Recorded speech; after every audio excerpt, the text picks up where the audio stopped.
Welcome back to my channel. मैं हूं आपकी फ्रेंड वर्षा। फ्रेंड्स, आज की इस वीडियो में हम टाइप्स ऑफ एरर, तो चलिए फ्रेंड्स वीडियो को स्टार्ट करते हैं। लेकिन वीडियो को स्टार्ट करने से पहले प्लीज़ मेरे चैनल को सब्सक्राइब कर लीजिए, और अगर आपने चैनल को सब्सक्राइब कर लिया तो इस वीडियो को लाइक कीजिए और अपने फ्रेंड्स के साथ शेयर कीजिए। तो चलिए फ्रेंड्स, आज की इस वीडियो को स्टार्ट करते हैं। टाइप्स ऑफ एरर में जो सबसे पहला एरर आता है वो होता है हमारा क्लरिकल एरर। क्लरिकल एरर कौन से एरर होते हैं फ्रेंड्स? क्लरिकल एरर वो एरर होते हैं जिसके अंदर जो कोई भी ट्रांजैक्शंस की एंट्री की जाती है उनकी पोस्टिंग रॉन्ग वे में हो जाती है। यानी कि या तो वो रॉन्ग साइड ट्रीटमेंट कर दिया जाता है, डेबिट का क्रेडिट साइड और क्रेडिट का डेबिट साइड, या फिर उनमें रॉन्ग अमाउंट जो है वो उसको लिख दिया जाता है। टोटलिंग में भी गड़बड़ हो सकती है, उसको बैलेंस करने में गड़बड़ हो सकती है। तो इस तरह की सारी एरर्स क्लरिकल एरर्स कहलाती हैं। इसमें जो फर्स्ट टाइप है वो है error of omission. Error of omission take place when a transaction is completely और partially not recorded in books of account. यानी कि एरर ऑफ ओमिशन वो एरर होते हैं जिसके अंदर अगर कोई भी ट्रीटमेंट किया जाता है तो या तो कम्प्लीटली या फिर पार्शली हम उसको बुक में रिकॉर्ड करना भूल जाते हैं। तो इस तरह की चीज़ें हमारी एरर ऑफ ओमिशन कहलाती हैं। सेकंड आता है error of commission. Error of commission वो एरर होते हैं जिसमें हमारा जो भी हम रिकॉर्ड करते हैं वो इनकरेक्टली रिकॉर्ड हो जाता है। यानी कि हमें करना था राम का खाता डेबिट और हो जाता है हमसे श्याम का खाता। यानी कि कोई भी अकाउंट हो वो गलत वे में गलत अकाउंट हम डेबिट या क्रेडिट कर देते हैं, तो वो हमारी कहलाते हैं एरर ऑफ कमीशन। नेक्स्ट आता है हमारा error of principle. Error of principle वो एरर होते हैं जिसके अंदर अगर हम कोई भी एंट्री रिकॉर्ड करते हैं तो वहां पर जो फंडामेंटल प्रिंसिपल्स होते हैं बुक कीपिंग और अकाउंटेंसी के, उसको हम नेग्लेक्ट कर देते हैं कभी कभी, या फिर बाई मिस्टेक वो हमसे गलत हो जाते हैं। जैसे कि हमें पता है कि जो भी हमारे लॉस एंड एक्सपेंसेस होते हैं वो हमारे डेबिट होते हैं, लेकिन कई बार ऐसी चीज़ें हो जाती हैं जो हम करना भूल जाते हैं। या फिर हमें पता है कि अगर हमने जो कोई भी माल परचेस किया है तो माल हमने परचेस किया है तो वो हमारा डेबिट होगा, लेकिन हम क्या करते हैं उस माल को परचेस करने की जगह हम वहाँ पे पर्टिकुलर उस पर्सन का नाम लिख देते हैं।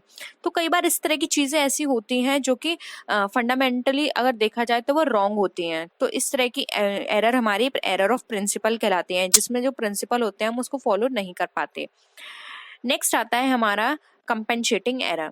फ्रेंड्स, कंपनसेटिंग एरर वो एरर होते हैं जिसके अंदर हमारी एंट्री तो हो जाती है, यानी कि एक एंट्री दूसरी एंट्री से कंपनसेट हो जाती है, लेकिन यहाँ पर क्या होता है आपका जो बैलेंस होगा उस पर कोई फैक्ट नहीं पड़ेगा, क्योंकि यहाँ पर क्या था, एक एंट्री करनी थी हमें 100 रुपीज से डेबिट और दूसरी एंट्री करनी थी हमें 10 रुपीज से डेबिट। यहाँ क्या हो गया, जहाँ पे हमें 100 लिखने थे वहां लिख दिया हमने 10, और जहाँ हमें 10 लिखने थे वहां लिख दिया 100। तो यहाँ पर क्या हुआ, बैलेंस तो हमारा दोनों का सेम रहा, लेकिन क्या हो गया, एंट्री हमारी रॉन्ग हो गई। तो इस तरह की एंट्री हमारी कंपनसेटिंग एंट्री कहलाती है। यानी एक रॉन्ग एंट्री दूसरी रॉन्ग एंट्री से कंपनसेट हो गई, जिससे बैलेंस पे हमारे कोई भी इफेक्ट नहीं पड़ा। अब हम बात करते हैं डिटेक्शन ऑफ एरर की, कि अब इन एरर को डिटेक्ट किस तरह से किया जाता है। फ्रेंड्स, अगर डिटेक्शन ऑफ एरर की बात करें तो ये ड्यूटी एक ऑडिटर की नहीं होती है। उसका काम होता है सिर्फ उस जो भी ऑडिट की अकाउंटेंट ने जो बुक प्रिपेयर की है उसको चेक करना। लेकिन कई बार ऐसा होता है कि जो अकाउंटेंट किसी भी बुक को प्रिपेयर करता है तो उसके पास इस तरह की कोई भी चीज़ें ऐसी नहीं होती हैं जिससे वो हम ये पता लगा पाएं, या फिर कई बार उसके पास इस तरह के प्रूफ नहीं होते हैं, या फिर कई बार उसको एक्सप्लेन करने के लिए अकाउंटेंट के पास कोई सोर्स नहीं होता है। तो इस तरह की चीज़ों को देखने के लिए एक ऑडिटर को फिर से उस चीज़ों को एनालाइज करना पड़ता है। तो ये कई बार ऑडिटर को ये पूरी चीज़ें जो भी उसने टोटल लगाया है ट्रायल बैलेंस का वो चेक कर सकता है, या फिर उसके साथ ही साथ अगर ऑडिटर ने किसी भी तरह का कोई भी ट्रायल बैलेंस है उससे लेजर से भी कभी बार वो मिला सकता है। जो भी डेटर्स की लिस्ट है उसको चेक करने का काम हो सकता है एक ऑडिटर का। ऑडिटर ट्रायल बैलेंस के अंदर जो भी बैलेंस दे रखा है उसको किसी भी जो भी वेरिफिकेशंस हैं या फिर जो भी वाउचर्स हैं उससे मिलान कर सकता है। सेल्फ बैलेंसिंग सिस्टम वो फॉलो कर सकता है।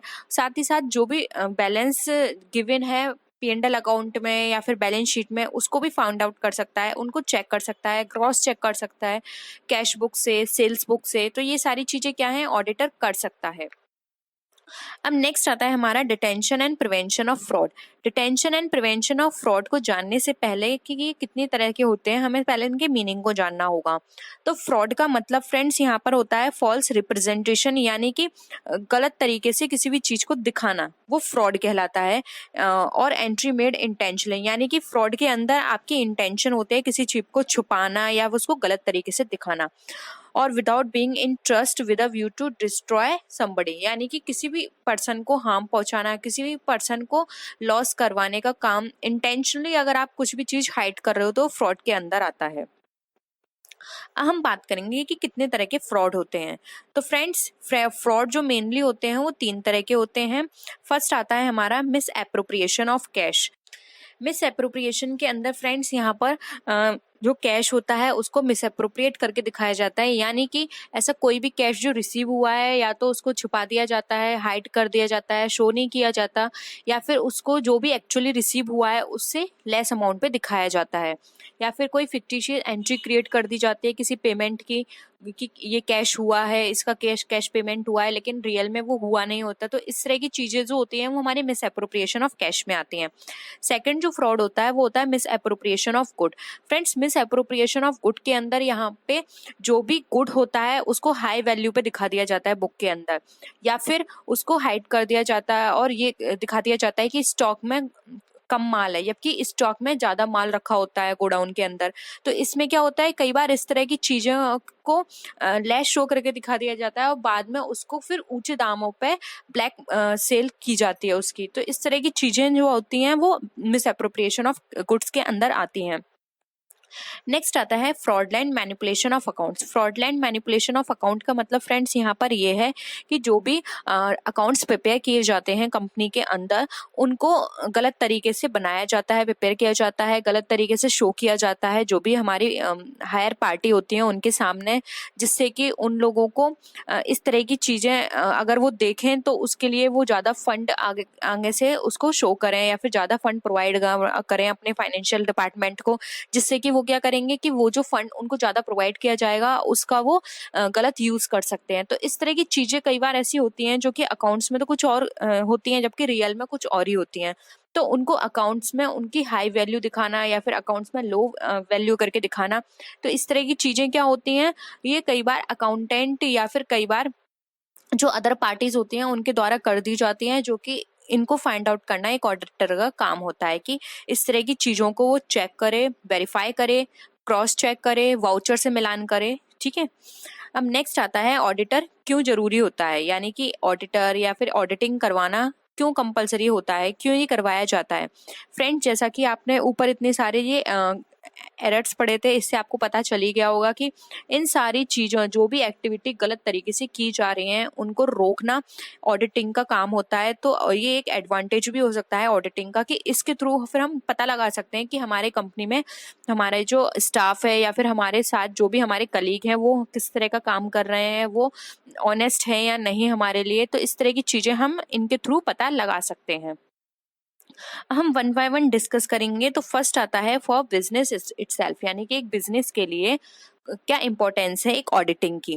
तो फर्स्ट आता है quick discovery of error and frauds, यानी कि बिजनेस के अंदर हम जल्दी पता लगा सकते हैं कोई भी एरर अगर फ्रॉड हो रहा होगा उसी टाइम उसको लोकेट कर सकते हैं, क्योंकि इससे पता है फ्रेंड्स क्या होगा कि अगर हम इजीली उसी टाइम पर उसको पता लगा लेंगे तो हम उसको उसी टाइम रोक सकते हैं। क्योंकि अगर हमें अपना पूरा साल खत्म होने के बाद पता चलेगा या फिर शायद पता ही ना चले 2-3 साल तक या 10 साल तक इस तरह की चीजें, तो क्या होगा, कंपनी को बहुत बड़ा लॉस उठाना पड़ेगा।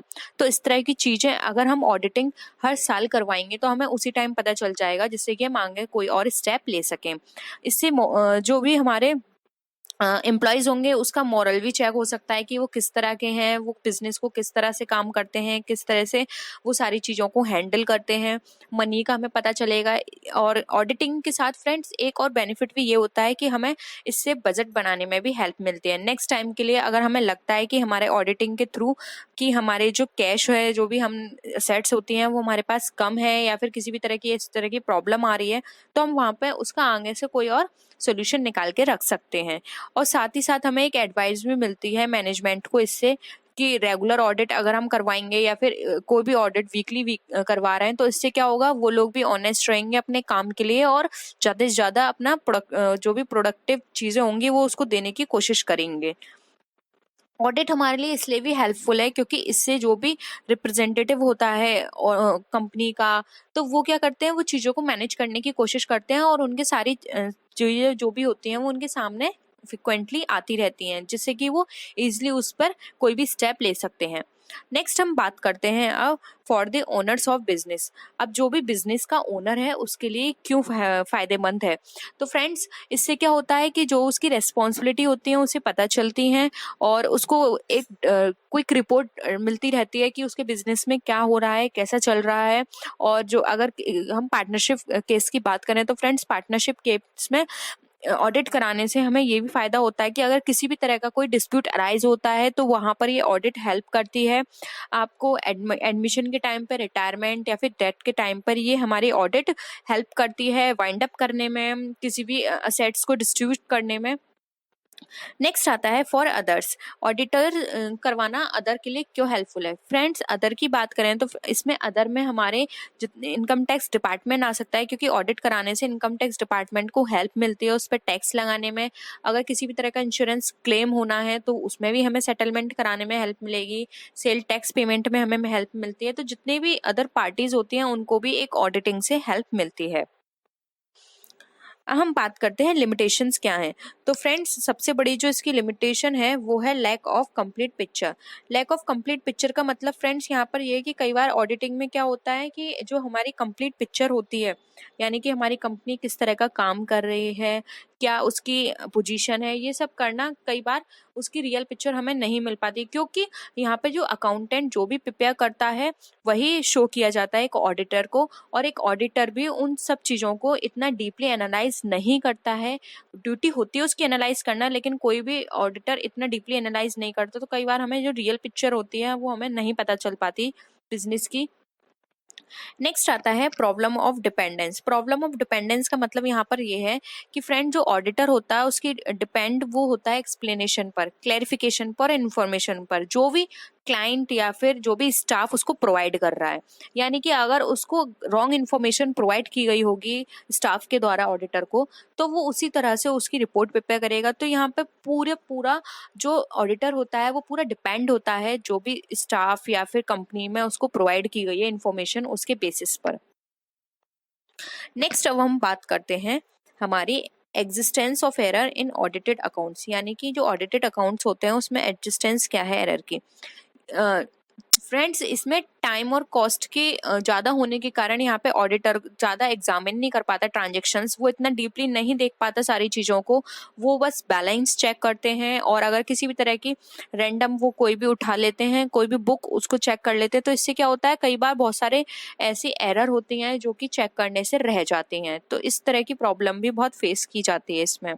नेक्स्ट है exercise of judgment. Exercise of judgment का मतलब फ्रेंड्स यहाँ पर ये है कि ऑडिट का जो काम होता है वो ऑडिटर का काम होता है कि जो भी रिपोर्ट प्रिपेयर की गई है उस पर जजमेंट देना। तो इस तरह की चीज़ें दो तरह की प्रॉब्लम्स क्रिएट करती हैं। फर्स्ट, अगर वो सिंसियर नहीं है अपनी जॉब को लेके तब भी यहाँ पे जजमेंट वेरी कर जाएगा। और सेकंड, ये पर्सन टू पर्सन डिफर करता है। हो सकता है कि किसी ऑडिटर का पर्सनल जो एस्पेक्ट है वो किसी चीज़ को लेके अलग हो। तो यहाँ पर क्या होता है, जो ऑडिटर आपको प्रोवाइड करेगा जजमेंट पूरी बुक को लेकर कि आपकी बुक्स इस तरह की हैं या फिर इसमें इस तरह का प्रॉब्लम है, तो कई बार यहाँ पे बहुत सारी चीज़ें इफेक्ट कर जाती हैं।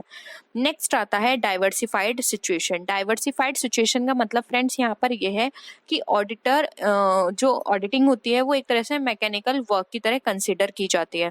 तो इसमें जो भी ऑडिटर होता है उसकी पोजीशन होती है कि वो जो भी ऑडिट प्रोग्राम है जो भी फ्रेम किया गया है उसके द्वारा उसको ऑल सिचुएशन पे फॉलो करे। तो यहाँ पर क्या होता है, हम जो भी सिचुएशन वो फॉलो करेगा तो यहाँ पर वो हर एक सिचुएशन में उस चीज़ को फॉलो नहीं कर सकता है, क्योंकि यहाँ पे बहुत सारी ऐसी डाइवर्सिफाइड सिचुएशन आ सकती हैं कंपनी में जिसमें ऑडिटर वो उन सारी चीज़ों को अप्लाई नहीं कर पाए। तो डाइवर्सिफाइड सिचुएशन होने के कारण भी कई बार बहुत सारे मेथड्स, बहुत सारे उसकी प्रैक्टिसेस यहाँ पर फॉलो वो नहीं कर पाता है, जिसके कारण जो कंपनी के जो अकाउंट्स होते हैं उस पर इफेक्ट पड़ता है। नेक्स्ट आता है लैक ऑफ एक्सपर्टीज। अगर ऑडिटर के पास लैक ऑफ एक्सपर्टीज होगी तब भी हमारे जो अकाउंट्स होंगे उसको इफेक्ट पड़ेगा। जो भी ऑडिटिंग रिपोर्ट बनकर आएगी वो हो सकती है बाइस्ड हो या फिर इतनी रियल ना हो, इतना ट्रू पिक्चर वो ना शो करे।